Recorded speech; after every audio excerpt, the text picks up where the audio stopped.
Hello दोस्तों, मेरा नाम है प्राजिता और आपका ये विद्यार्थी.in में बहुत बहुत स्वागत है। और आपको की पाठशाला में भी वही जैसा आप जानते हो, हम लोगों ने पाठ 4 को शुरू कर दिया था आपकी भूगोल की किताब से।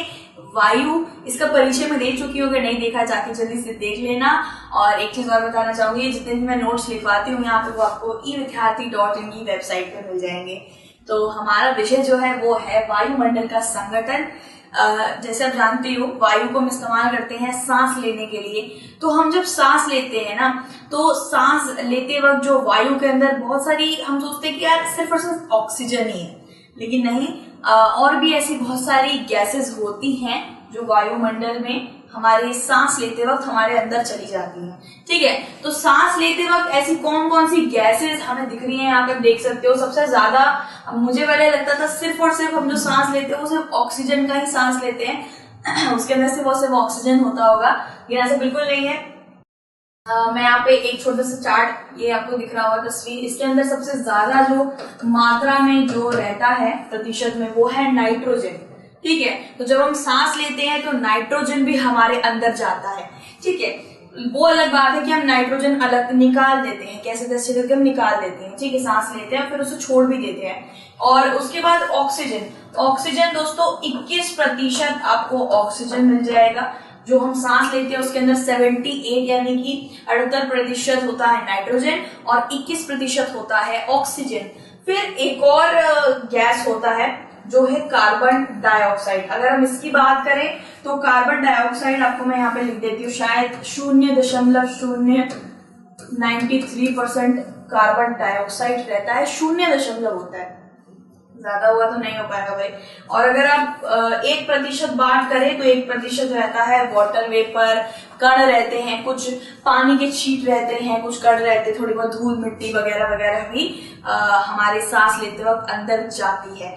ठीक है, तो ये सारी चीजें होती हैं जो हमारे सांस लेते वक्त अंदर चली जाती हैं और हमारे पूरे वातावरण में ये चीजें आपको मिल जाएंगी। लेकिन जिन चीजों की अभी हम बात कर रहे हैं, ये गर्मी नहीं पकड़ते हैं, ये हमारी सांस लेने में मदद करते हैं और पौधों की भी मदद करते हैं। तो इसमें से 2 गैसों की बात करें, नाइट्रोजन और कार्बन डाइऑक्साइड, वो मैं आपको बाद में बताऊंगी कि कैसे करके ये पौधों के बड़े होने में और उनके भोजन में मदद करते हैं। ठीक है, तो अगर आपसे कोई भी पूछे कि भाई जब हम सांस लेते तो वो जो हवा होती है उसके अंदर क्या क्या चीजें होती है, सिर्फ ऑक्सीजन ही होता है, बोल देना भाई बिल्कुल नहीं होता। नाइट्रोजन 78% होता है, ऑक्सीजन 21%, 1% होता है वाटर वेपर, कण वगैरह, पानी के छींटे वगैरह, और 0 मतलब कि 0.093% रहता है कार्बन डाइऑक्साइड। ठीक है, तो हम यहाँ पे समझ चुके हैं कि हमारी वायु, जो हम हवा सांस लेते हैं, उसके अंदर क्या क्या चीजें, अलग अलग गैसेस भी रहती है। ठीक है, तो नाइट्रोजन भारी मात्रा में, ऑक्सीजन और अन्य गैस जैसे हीलियम, हाइड्रोजन कम मात्रा में रहते हैं। हीलियम भी रहता है और आर्गन भी रहता है, लेकिन देखा जाए तो वो बड़ी कम मात्रा में होते हैं। नाइट्रोजन के बारे में बात करते हैं। अब मैं यहाँ पे आपको समझाऊंगी कि कैसे करके नाइट्रोजन पौधों के लिए बहुत ही ज्यादा महत्वपूर्ण होता है, वो कैसे करके उसको इस्तेमाल करते हैं। नाइट्रोजन पौधों के लिए महत्वपूर्ण होता है, क्लोरोफिल के लिए एक महत्वपूर्ण उत्पाद होता है, यानी कि जब वो खाना बनाते हैं ना, भोजन बनाते हैं, या फिर उनके जो हाइट बढ़ती है, जब वो बहुत लंबे हो जाते हैं, उनकी लंबाहट के लिए भी नाइट्रोजन बहुत ज्यादा इस्तेमाल किया जाता है। ठीक है, आप जानते होंगे प्रकाश संक्षेपण। ठीक है, इसको कहते हैं फोटोसिंथेसिस। भाई बहुत ही ज्यादा भारी भरकम नाम है भाई, तो ये आपने जरूर सुना होगा, फोटोसिंथेसिस, जिसको बोला जाता है प्रकाश संक्षेपण। ठीक है, तो जब ये अपना खाना बना रहे होते हैं, भोजन बना रहे होते हैं, तब इनको नाइट्रोजन की सहायता होती है। लेकिन नाइट्रोजन ये हवा से सीधे तौर पर नहीं ले पाते हैं, ये भी इनका एक तरीका होता है, एक प्रक्रिया चलती है जिससे नाइट्रोजन अपने अंदर लेते हैं। क्या होता है, जब भी एक पौधा उग रहा होता है तो उसकी जड़ें धरती के नीचे होती हैं, तो धरती के नीचे बहुत से जीवाणु होते हैं जिनको बैक्टीरिया बोला जाता है, छोटे छोटे जीवाणु होते हैं। तो वो क्या करते हैं, वो नाइट्रोजन ले लेते हैं। ठीक है, तो ये क्या करते हैं, ये किसी होता नहीं, जैसे बीज का बिच्छू होता है, किसी और से लेना है ना, तो ये क्या करते हैं, जड़ों के अंदर वो बैक्टीरिया होते हैं, वो जीवाणु होते हैं, तो वो नाइट्रोजन लेके बैठे रहते हैं, तो उनका जड़ उनसे नाइट्रोजन लेके फिर खुद को बड़ा कर लेता है, भोजन में इस्तेमाल कर लेता है। भोजन बनाते वक्त। ठीक है, ज्यादातर देखा जाए तो नाइट्रोजन सबसे ज्यादा इस्तेमाल होता है अंग्रेजी में बोले तो ग्रोथ ऑफ प्लांट्स में, यानी कि उनकी बढ़ाई करने में, उनको लंबा करने में, उनका पालन पोषण करने में उनको नाइट्रोजन चाहिए होता है। तो देख रहे हो प्रकृति किस तरीके से खुद का ध्यान रखती है, खुद को जिंदा रखती है। जीवाणु ले लीजिए, जीव ले लीजिए, पशु पक्षी कोई भी ले लीजिए, ये अपने तरीके से चलते हैं। नाइट्रोजन जो हमारे प्रकृति में मिलता है बेचारे मतलब अलग से नहीं ले सकते हैं, सीधा सीधा नहीं ले सकते कि हाँ नाइट्रोजन ले लिया बस। नाइट्रोजन देखा ना आपने कितनी ज्यादा मात्रा में था नाइट्रोजन, वो तो बहुत ले सकते हैं नाइट्रोजन, लेकिन वो नहीं ले सकते सीधा सीधा, तो वो जीवाणुओं से लेते हैं जो धरती के अंदर नीचे उनकी जड़ों के आसपास होते हैं, तो वो उनसे ले लेते हैं। ठीक है, अब बात करें वह यौगिक जिसके द्वारा पौधे भोजन बनाने के लिए सूर्य के प्रकाश का उपयोग करते हैं। तो मैंने आपको फोटोसिंथेसिस पता ही होगा कि सूर्य का प्रकाश इस्तेमाल करते हैं और फिर अपना भोजन बनाते हैं, है ना। तो भाई ये पौधों की जो लंबाहट होती है, मतलब बड़े होने में भी नाइट्रोजन का बहुत ज्यादा हाथ है। यहाँ पे आप एक छोटी सी तस्वीर देखेंगे तो समझ आ जाएगा। ये जीवाणु नीचे रहते हैं और जीवाणु नाइट्रोजन पकड़ के बैठे रहते हैं। ठीक है, हवा में जो नाइट्रोजन होता है वो जीवाणुओं के पास भी होता है। फिर क्या करते हैं, फिर जब पौधे नीचे की जड़ें होती हैं तो ये जीवाणुओं से वो नाइट्रोजन लेके फिर ये बड़े हो जाते हैं। ठीक है, और भोजन कैसे बनाते हैं वो भी आपको पता चल गया होगा, फोटोसिंथेसिस से भोजन बनाते हैं। मैंने आपको बताया था कि 2 ऐसी गैसेस हैं जो वो इस्तेमाल करते हैं। हमने नाइट्रोजन के बारे में बात कर ली है, लेकिन कार्बन डाइऑक्साइड के बारे में बात नहीं करी है। दोस्तों कार्बन डाइऑक्साइड बड़ी कम मात्रा में है और वो बहुत अच्छी बात है कि कम मात्रा में है। ज्यादा मात्रा में हुआ तो शायद जिंदा ही नहीं बचेंगे, ज्यादा मात्रा में सही नहीं है बिल्कुल भी प्रकृति के लिए। तो ज्यादा मात्रा से मतलब वो ज्यादा मात्रा में ना हो जाए उसका ध्यान रखने के लिए पौधे और पेड़ पौधे हमारी सहायता करते हैं। क्योंकि जब फोटोसिंथेसिस यानी कि प्रकाश संक्षेपण होता है, जब वो खाना बना रहे होते हैं अपना पौधे, तब उनको कार्बन डाइऑक्साइड की जरूरत पड़ती है। तो धरती में जितना भी कार्बन डाइऑक्साइड निकाला जाता है पशु पक्षियों द्वारा और मानवों द्वारा, वो सारा कार्बन डाइऑक्साइड सारे पौधे इस्तेमाल कर लेते हैं। तो इसीलिए तो कहते हैं जितना आप पौधा आरोपण करोगे, जितना आप पेड़ पौधे लगाओगे, उतना ही कार्बन डाइऑक्साइड वो सोखेंगे। ठीक है, लेकिन इसका भी ध्यान रखें कि वो एक लिमिट तक, एक ठहरने तक ही सोख सकते हैं। आप इतना ज्यादा फैलाते रहो, नहीं सोख पाएंगे वो इतना। अगर मैं सिर्फ 2 रसगुल्ले खा सकती हूँ तो मैं 2 ही खा सकती हूँ, अगर मुझे 20 ठुसाओगे तो मैं उल्टी मार दूंगी। ऐसा ही होता है ना।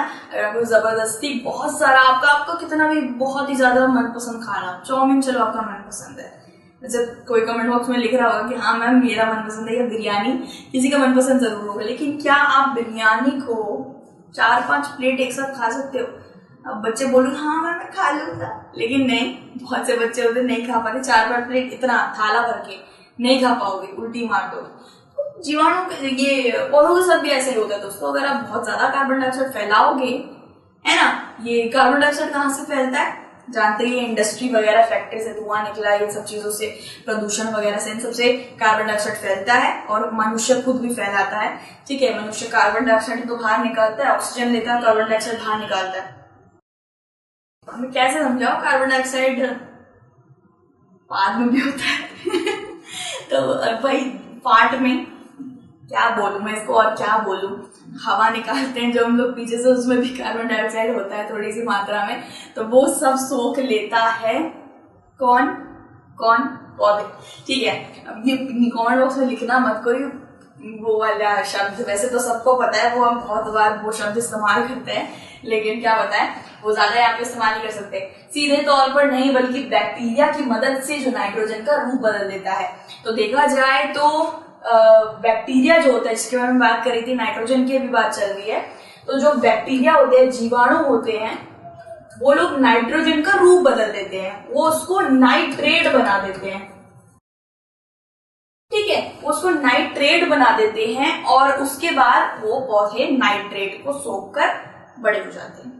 ठीक है, तो ये चीज आपको याद रखनी है कि जितने भी पौधे होते हैं उनको नाइट्रोजन की बहुत जरूरत होती है और कार्बन डाइऑक्साइड की भी, लेकिन नाइट्रोजन वो सीधा तरीके से प्रकृति से नहीं ले सकते हैं। इसीलिए जो जमीन के नीचे जीवाणु होते हैं वो नाइट्रोजन को नाइट्रेट में बदल देते हैं और फिर पौधा नाइट्रेट पी के बड़ा हो जाता है। ठीक है, तो नाइट्रेट या नाइट्रोजन का भाई ये प्रक्रिया यहीं पे खत्म होती है। नाइट्रोजन हमारे यहाँ पे 78% है हवा में, और सांस जब हम लेते हैं तो नाइट्रोजन भी ले लेते हैं, ये आपको याद रखना है। और पौधे किस तरीके से नाइट्रोजन इस्तेमाल करते हैं वो भी मैंने आपको बता दिया है। अब बात करते हैं ऑक्सीजन की। देखिए यहाँ पे जितनी भी हमने इस चार्ट के अंदर बात करी है, सारे के सारे गैसों की हम लोग बात करेंगे। नाइट्रोजन की बात कर चुके हैं, ऑक्सीजन की बात करते हैं। ठीक है, यहाँ पे आ जाएगा पौधे ऑक्सीजन भी बनाते हैं। ठीक है, पेड़ों की ऑक्सीजन पृथ्वी पर दूसरी प्रचुर गैस के रूप में आता है। अगर हम बात करें तो नाइट्रोजन के बाद ऑक्सीजन ही है जो बहुत ज्यादा प्रचुर या फिर बहुत ज्यादा मात्रा में हमारी प्रकृति में घूमता है, जिसमें हम सांस लेते हैं, वो दूसरे में आता है, 21% है। ठीक है, प्रचुरता स्थित रहती है क्योंकि पौधे ऑक्सीजन कटाई से संतुलन बिगड़ सकता है। अब शायद ऑक्सीजन हमारी पृथ्वी पे कम भी हो सकता है, अगर कम हो गए तो जानते हो ना टपक जाएंगे हम लोग, लेकिन ये पौधे हमारी बहुत मदद करते हैं। मैं कह रही हूँ ना, प्रकृति माँ, मैं क्या ही बताऊं यार, इतनी अच्छी है प्रकृति माँ, हमको कितना ज्यादा। उफ, छोड़ो। मैंने तो ऐसे कभी कोई पेड़ ही नहीं काटा है।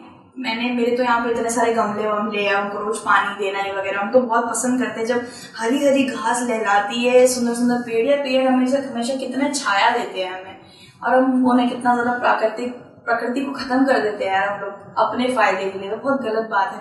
और अब एक पेड़ काट रहे हो तो 3 उगाना भी सीखो, है ना। आप मतलब मैं आपको नहीं बोल रही हूँ, उन लोगों को बोल रही हूँ जो काटते हैं, जो चीजें बनाते हैं। आप जानते हैं, अब लोग फर्नीचर वगैरह बनता है, टेबल वगैरह, चेयर वगैरह बनता है, लकड़ी वगैरह का बनता है। लकड़ी कटने के बाद उसका बूरा बन के उससे पेपर भी बनता है। हमें जरूरत है लकड़ी की, हम कुछ नहीं कर सकते हैं, लेकिन हाँ, इस जरूरत को किसी और तरीके से भी इस्तेमाल करा जा सकता है। जैसे कोई खराब चीज है तो उस खराब चीज को, जैसे प्लास्टिक वगैरह की आजकल बहुत सारी चीजें बनाई जा रही हैं, और बहुत से अच्छे कदम भी लिए जा रहे हैं। ठीक है, शायद हम पेपर जो हम लिखते हैं, ठीक है, उसको हम किसी और चीज से भी बना सकते हैं, शायद पेड़ काटने की जरूरत ना पड़े। ऐसे जो वैज्ञानिक आविष्कार होते हैं वो आगे जाके शायद बने, लेकिन अभी के लिए पेड़ काफी कटते हैं। तो देखा जाए तो ऑक्सीजन की बात करी जाए तो प्रचुरता में रहती है, कम नहीं होती है। कम नहीं होने देता है वो मनुष्य नहीं है, वो पौधे हैं, पेड़ पौधे हैं। क्योंकि अब जानती हो, कार्बन डाइऑक्साइड हम जितना भी फैलाते हैं, पेड़ पौधे उनको सोख लेते हैं, क्योंकि उनको खाना बनाना होता है उससे अपना।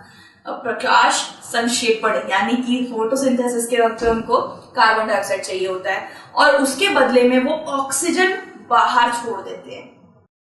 ठीक है, ऑक्सीजन बाहर छोड़ देते हैं। मैंने एक सुना था, कौन सा पेड़ था वो, पीपल का पेड़ था या बरगद का, पता नहीं, बाद में देख लेंगे, बरगद का था पीपल का। लेकिन कहते हैं कि पीपल के पेड़ के नीचे सोना नहीं चाहिए, वो रात में कार्बन डाइऑक्साइड छोड़ता है। तो ऐसा भी बहुत पेड़ होते हैं जो कार्बन डाइऑक्साइड छोड़ते हैं रात के वक्त पे, लेकिन एक छोड़ेगा, बाकी 99 करोड़ तो उसको ले ही लेंगे, तो कोई बड़ी बात नहीं है। तो जो भी हम कार्बन डाइऑक्साइड छोड़ते हैं उसको ले लेता है भाई प्रकृति, पौधे वगैरह उसको सोख लेते हैं खाना बनाने के लिए, और उसकी जगह ऑक्सीजन छोड़ते हैं। ठीक है, यहाँ पे लिखा भी हुआ है ऑक्सीजन फेंकता है और CO2 यानी कि कार्बन डाइऑक्साइड सोख लेता है। ठीक है दोस्तों, लेकिन पेड़ काटोगे तो कार्बन डाइऑक्साइड कहीं नहीं जाएगा, सीधा हमारे फेफड़ों में जाएगा, हमें खत्म कर देगा। ठीक है, ज्यादा मात्रा में हो गया तो देखा था ना आपने कितने मात्रा में था वहां पे, ये उसकी मात्रा थी। अगर ये इतना भी हो गया ना, दिक्कत हो जाएगी भाई, बहुत गंदी वाली दिक्कत हो जाएगी। सोच भी नहीं सकता अगर कार्बन डाइऑक्साइड हमारी प्रकृति में फैल गया तो कितनी बड़ी दिक्कत हो सकती है। बहुत ही जहरीला गैस, अब गैस ही है बहुत ही बड़ा। ठीक है, अब मैं एक चीज आपको और समझाना चाहूंगी यहाँ पे देख के समझिए कि समझ लीजिए 2 पेड़ हैं, ठीक है, 2 पेड़ हैं, 2 पेड़ सिर्फ और सिर्फ 4 बोतल पानी पी सकते हैं। ठीक है, 4 बोतल 2 पेड़ पानी पी सकते हैं। 2 बोतल एक पेड़ ने पी ली, 2 बोतल एक पेड़ ने पी ली। अब अगर आप उसे 400 बोतल पानी पिलाओगे, वो सड़ जाएगा, वो खराब हो जाएगा, है ना। यही बात है। और आपका भी, मैं आपके ऊपर भी लेके बोल रही हूँ, अगर आपको मैं बहुत ही ज्यादा मात्रा में मैदा खिला दूंगी, 300 दिन मैदा खिलाऊंगी, आप खत्म हो जाओगे अंदर से। इनका भी ऐसा ही है, इनको एक मात्रा में कार्बन डाइऑक्साइड ले सकते हैं ये, और उस मात्रा जितनी मात्रा में कार्बन डाइऑक्साइड लेते हैं उतनी मात्रा में ये ऑक्सीजन छोड़ते हैं। अगर आप बोलोगे कि भाई 5000 टन ये लोग कार्बन डाइऑक्साइड सोख ले और हमको 3 करोड़ टन ये ऑक्सीजन दे रहे, तो भाई ये तो बहुत ज्यादा, ऑक्सीजन को इतना सारा क्यों देंगे? वो यही सोचते हैं, बस यही कर सकते हैं कि अगर मैं 2 बोतल पानी ले रहा हूं तो 2 बोतल पानी दूंगा भी, वो ज्यादा नहीं दे सकते हैं। जितना कार्बन डाइऑक्साइड लेंगे उतना ही ऑक्सीजन देंगे, और उनको एक मात्रा में ही, आप ऐसा नहीं है ले कार्बन डाइऑक्साइड पी पौधा पी, नहीं कर सकते ना ये चीज आप।